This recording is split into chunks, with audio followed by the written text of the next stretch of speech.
Hi friends, this is TGPSC 12345 Telegram channel.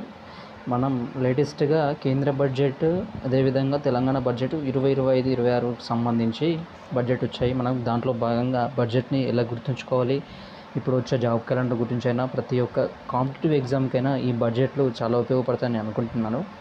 మీకు ఈ video నచ్చితే నా టెలిగ్రామ్ ఛానల్లో జాయిన్ అవ్వండి, పీడిఎఫ్ కూడా పంపిస్తాను. ఫస్ట్ కేంద్ర బడ్జెట్ చూసినట్లయితే 2025-26లో ఇది మొత్తం దీని యొక్క టోటల్ బడ్జెట్ 50,65,345 కోట్లు, అంటే 50.65 crores ఈ సంవత్సరం మన కేంద్ర బడ్జెట్ అనేది.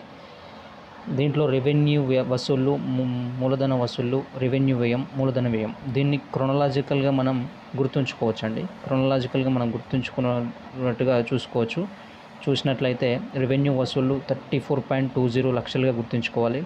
ఎప్పుడైనా రెవెన్యూ వ్యయం కంటే రెవెన్యూ వసూళ్ళు తక్కువ ఉంటే మనకు ద్రవ్యలోటు వస్తుంది. ఇప్పుడు మనం రెవెన్యూ వ్యయము ఎక్కువ ఉంది, రెవెన్యూ వసూళ్ళు తక్కువ ఉన్నాయి, కాబట్టి మనకు ఈ సంవత్సరం బడ్జెట్లో ద్రవ్యలోటు ఖచ్చితంగా ఉంటుంది. చూద్దాం. నెక్స్ట్ ఇన్కమ్ ట్యాక్స్ సంబంధించి ఈ విధంగా అప్డేట్ వచ్చింది. ఈ 0 to 4 lakhs ఉంటే 0% ట్యాక్స్ అండి. 4 to 8 లక్షలు ఉంటే 4 కాబట్టి ఇక్కడ 5% వేసుకోండి. 8 to 12 లక్షలు అంటే 8 కాబట్టి ఇక్కడ 10% వేసుకోండి. 12 to 16 లక్షలు ఉంటే 15, ఇక్కడ 12 కాబట్టి 15%. ఇలా గుర్తుంచుకోండి, ఈజీగా గుర్తుంటుంది. అదేవిధంగా ఈ కేంద్ర బడ్జెట్లో పథకాలకు ఏ విధంగా కేటాయింపు జరిగిందనేది క్రోనలాజికల్ ఆర్డర్లో ఇక్కడ ఇచ్చాను, మీకు చూడండి. ఇక్కడ గరీబ్ కళ్యాణ్ యోజనకి ఫస్ట్ అత్యధికంగా 2 లక్షల కోట్ల బడ్జెట్ పెట్టారు. Next MGNRG Mahatma Gandhi national rural employment guarantee scheme కింద రెండో వచ్చింది, 2వ కేటగిరీలో ఉంది. నెక్స్ట్ జల్ జీవన్ మిషన్ 3వ కేటగిరీలో ఉంది. PM కిసాన్ 4వ కేటగిరీలో. ఈ విధంగా క్రోనలాజికల్ ఆర్డర్గా మనం గుర్తుంచుకున్నట్లయితే ఎగ్జామ్లో ఈజీగా ఆన్సర్ చేయవచ్చండి. GKY MGNRG JJM PM Kisan అలా గుర్తుంచుకోండి, ఈజీ గుర్తుంటుందండి మీకు. నెక్స్ట్ చూసుకున్నట్లయితే మనకు కొన్ని అనుబంధ రంగాలలో ఏ విధంగా కేటాయించారనేది చూసుకున్నట్లయితే ఫస్ట్ రక్షణ రంగానికి అత్యధికంగా ఇచ్చింది, హోం మంత్రిత్వ శాఖకు నెక్స్ట్ ఇచ్చింది. తర్వాత గ్రామీణాభివృద్ధి అంటే ఎలా చూసుకోవాలంటే రక్షణ కోసం ఇంటికి వెళ్ళాలా, ఇంటికి వెళ్ళినట్లయితే అది గ్రామంలో అయితే ఇంకా బాగుంటుంది. అది వ్యవసాయం చేసుకుంటూ చదువుకున్న వాళ్ళకే జాబ్ వస్తుంది, అలా గుర్తుంచుకోండి. రక్షణ కోసం ఇంటికి వెళ్ళాలా, గ్రామంలో అయితే బాగుంటుంది, వ్యవసాయం చేసుకుంటూ చదువుకోండి. ఈ విధంగా ఈ 5 రంగాలకు కూడా అత్యధికంగా కేటాయించారు ఈ బడ్జెట్లో.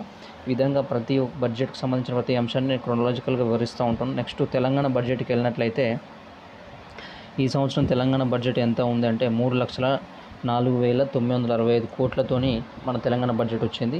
6 గ్యారెంటీలకు మాత్రం 56,084 కోట్లు ఈ బడ్జెట్లో కేటాయించారండి. దాంట్లో కూడా అత్యధికంగా దేనికి ఇచ్చారనేది క్రోనలాజికల్ ఆర్డర్లో మీకు చూపిస్తున్నాను. ఇందిరమ్మ ఇండ్ల పథకం ఫస్ట్ ఇచ్చారండి. Next Mahalakshmi, next Gruha Jyothi, next సన్న బియ్యం, నెక్స్ట్ రాజీవ్ ఆరోగ్యశ్రీ. దీన్ని ఎలా గుర్తుంచుకోవాలంటే ఇందిరా మహాలక్ష్మి నా ఇంటికి వస్తే సన్న బియ్యం వండి ఆరోగ్యంగా ఉంచుతాను, అది కూడా గ్యాస్ మీద అనేది గుర్తుంచుకోవాలి. అట్లా ఏంది ఇందిరా అనేది నా మహాలక్ష్మి, నా ఇంటికి వస్తే సన్న బియ్యం, అలా గుర్తుంచుకోండి, ఈజీగా గుర్తుంటుంది. నెక్స్ట్ కొన్ని రంగాల కేటాయింపు ఎలా జరిగిందనేది చూసినట్లయితే ఫస్ట్ వ్యవసాయానికి ఇచ్చారండి, తర్వాత ఇరిగేషన్కి ఇచ్చారు, తర్వాత విద్యకి ఇచ్చారు. ఇప్పుడు వ్యవసాయం చేయాలంటే వాటర్ ఉండాలా, అదే కదా మనం ఇప్పుడు గుర్తుంచుకునే విధానం ఏంటంటే వ్యవసాయం చేయాలంటే వాటర్ ఉండాలా. వ్యవసాయం చేసి కూలి వాళ్ళు చేసుకున్నట్టు చదువుకున్న వాళ్ళు వ్యవసాయం చేయలేరు. సో వ్యవసాయం చేయాలంటే వాటర్ ఉండాలి. అందుకోసమనే వ్యవసాయం చేయలేక చదువుకుంటే అప్పుడు మంచి బిల్డింగ్లలో మంచి కరెంటు, మంచి మౌలిక సదుపాయాలు అనేది అట్లా గుర్తుపెట్టుకోండి.